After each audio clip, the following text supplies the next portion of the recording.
काशी की मणिकर्णिका घाट या गंगा किनारे की एक शांत दोपहर।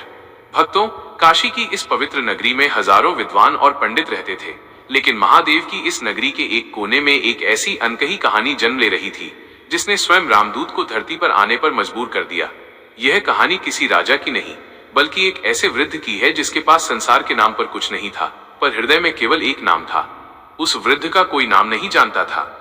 लोग उसे पागल बाबा या मौन भक्त कहते थे। उसके पास न रहने को महल था, न पहनने को अच्छे वस्त्र। काशी की एक टूटी फूटी कुटिया उसका बसेरा थी। वो पढ़ा लिखा नहीं था, उसे न हनुमान चालीसा आती थी, न ही सुंदरकांड के श्लोक। जब लोग मंदिर में ऊंचे स्वर में मंत्र पढ़ते तो वो दूर बैठकर बस मुस्कुराता और एक ही बात दोहराता, हे हनुमान, बस तू ही मेरा है, मैं और किसी को नहीं जानता। उसके लिए हनुमान जी कोई भगवान नहीं, बल्कि उसके पिता, उसके मित्र और उसका एकमात्र परिवार थे। परीक्षा की वो भयंकर रात, आसमान में काले बादल, कड़कती बिजली और मूसलाधार बारिश। समय बीतता गया और एक रात प्रकृति ने रौद्र रूप धारण किया। काशी में ऐसा तूफान आया जैसा दशकों से नहीं देखा गया था।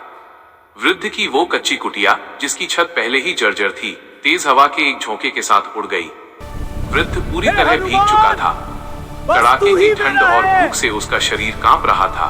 अंधेरे में उसे कुछ सूझ नहीं रहा था। वृद्ध ने कांपते हाथों से आसमान की ओर देखा। उसकी आंखों में गुस्सा नहीं, बल्कि एक करुणा थी।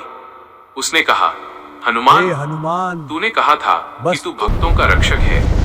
देख, आज मेरा घर टूट गया, मेरा शरीर साथ नहीं दे रहा।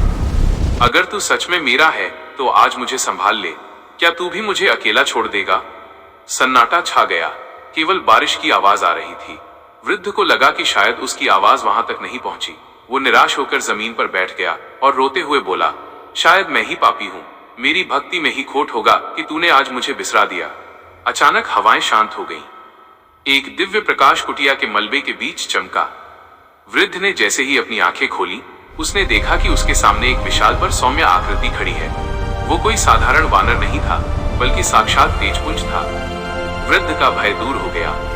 उसने कांपते हुए पूछा, क्या आप वही हैं जिनका नाम मैं जीवन भर लेता रहा?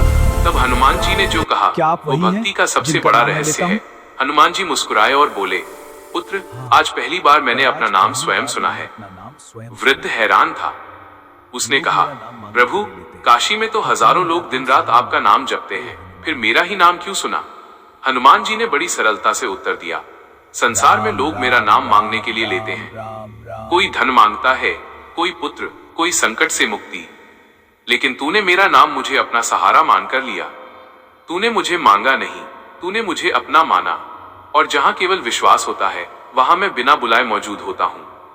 देखते ही देखते हनुमान जी ने उस वृद्ध की कुटिया को एक सुंदर घर में बदल दिया और उसे अभयदान दिया। मित्रों, ये कथा हमें सिखाती है कि भगवान शब्दों के भूखे नहीं, भावों के भूखे हैं। सच्ची भक्ति में सौदेबाजी नहीं होती। जब दुनिया के सारे सहारे टूटते हैं, तभी ईश्वर का सहारा शुरू होता है। विश्वास रखें, वो आपके बोलने से पहले आपकी स्थिति जानते हैं। जय बजरंगबली, जय श्री राम।